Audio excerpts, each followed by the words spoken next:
22 different Grand Prix weekends, 20 drivers on grid, and one fresh warrior challenging the most successful veteran of war in Formula One head-to-head. Most notably, it was the final lap of the final race that put these two tigers in one final showdown for the checkered flag that we all still remembered. For some, a fond memory. For others, an agonizing pain. However, there are some things we forget. Mercedes was in trouble right from the beginning.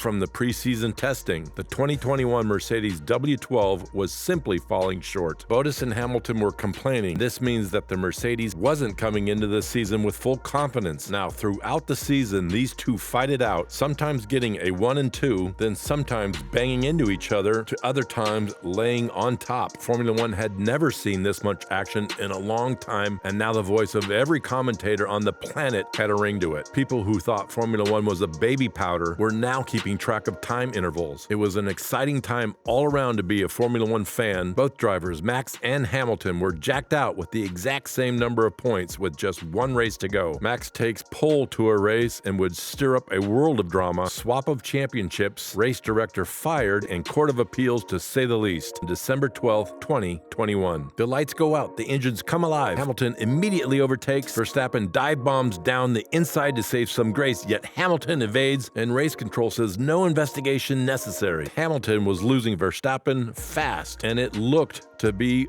over. But then comes Sergio Perez, and his championship and Verstappen's gap to the lead starts to come down. In a matter of a few laps, while Checo was pulling everything out of his sleeves to keep Hamilton at bay behind him. Soon the results began to show, and the difference of 8 seconds between Max and Hamilton was now reduced to a mere couple seconds, and to top it all off, before getting out of the way of Max, Checo sent him off with a bit of DRS for good measure. One would think Max took this opportunity to overtake Hamilton, right? But no, you'd be wrong. Another prominent chance of some action was killed by the relentless performance Hamilton was able to draw from his black car, pulling his car 12 seconds away from Verstappen this time. The race for most people was done at this stage. Hamilton was already their winner. The commentators had accepted it. Even in the world of Christian Horner from the pit wall, it would take a miracle now to turn things around. And Latifi listened, because on lap 50 out of 58, he oversteered and banged his car open on track. The worst nightmare for Mercedes. It was an immediate safety car, and Verstappen was asked to pit for a fresh pair of softs. Mercedes was now faced with the ultimate decision to make. Do we pit under the safety car and risk track position, or keep track position but risk having older tires in case the race restarts? Based on their calculations, the race would end under a safety car, and in the worst case scenario, if the race restarts, Max on the soft compound would still have to overtake the lap cars before making it to Hamilton. Mercedes opted to keep Hamilton out. On lap 54, race control tells everyone that lap cars would not be allowed to overtake based on FIA regulations, a decision which the Red Bull camp scoffs on team radio. The race director, Michael Masi, was getting lots of calls and lots of different people at the time. On lap 57, the safety car was brought in with all lapped cars now allowed to overtake. Keep in mind, lap cars were between Hamilton and the Red Bull, and not the cars further down in order. Toto immediately took it to the radio to express what he felt about it. But with just one lap to go, all that was left to do was to race it to the finish line. Verstappen always gets eager to get off the mark, but as soon as Hamilton stepped on the pedal on this championship decider final lap, Verstappen's soft tires fired up, and he overtook Hamilton at the first opportunity at turn 5. Toto pleads his case, and race director interrupts him with, "Toto, it's called a motor race, okay?" But wait, maybe the race isn't over yet, as Hamilton is back under Verstappen's rear wing. At turn 8, both cars touch wheels, and it looked like Hamilton was about to pull off a late lunge around the outside, but Verstappen kept his elbows out, and with an iconic drift at the last curve, Max Verstappen became the champion of the world. What became one of the most watched races of all times across all media platforms became the most controversial. After a few months, race director Michael Masi was fired from his position for allowing the lap cars to overtake and for resuming the race the following lap. Naturally, Verstappen and Horner responded in his favor, with Verstappen saying, "For me, it's very unfair what happened to Michael because he's really been thrown under the bus." And Horner says he didn't break the rules. He may have applied them slightly differently in that circumstance, but he didn't contravene the rules. But Toto was not convinced. Out of nowhere, everything we knew about regulations in Formula One was thrown away, almost almost accusing Horner of turning Michael Masi. Mercedes lodged 2 protests with the FIA to no avail. In foresight, maybe the very recent Felipe Massa legal proceedings against the FIA and F1 chief executive Bernie Ecclestone could give Mercedes the motivation to go at it again, but no sign of that right now. Yet at the time, the FIA removed 1 race director approach in favor of 2 rotating race directors, Eduardo Freitas and Niels Wittich, in 2022. Neither Hamilton nor Wolff attended the FIA's awards gala, where Verstappen would be officially crowned the champion. In all this tension and blaming, FIA decided to come clean, so they launched a private investigation. In its report, FIA classifies the approval of lap cars to overtake as a human error, concluding that Masi had acted contrary to regulations, but he was also acting in good faith, as F1 stakeholders had a, quote, preference to end races under green flag racing conditions rather than behind a safety car when safe to do so. They also admitted that communications from teams to the race director had a negative impact on the smooth running of the final laps, but the results of the 2021 championship are valid, final, and cannot now be changed. The same thing happened in the International GT Open at Spielberg last September. The decision was consistent. However, as of today, FIA has reverted back to its single race director rule, has installed Niels Wittich as a permanent race director, and has also given Michael Masi the green flag to return to Formula One. Confusing signals, I must say. What's not confusing is the success of Max Verstappen. If people doubted his ability to deliver, next season he drew even further away from the crowd, and the trend continues to this day. Max is on a whole nother level these days. Hamilton can be found smiling his cheeks away whenever he manages to score anything above 5th place. What a turn of events. Now, how far is this Verstappen dominance gonna last?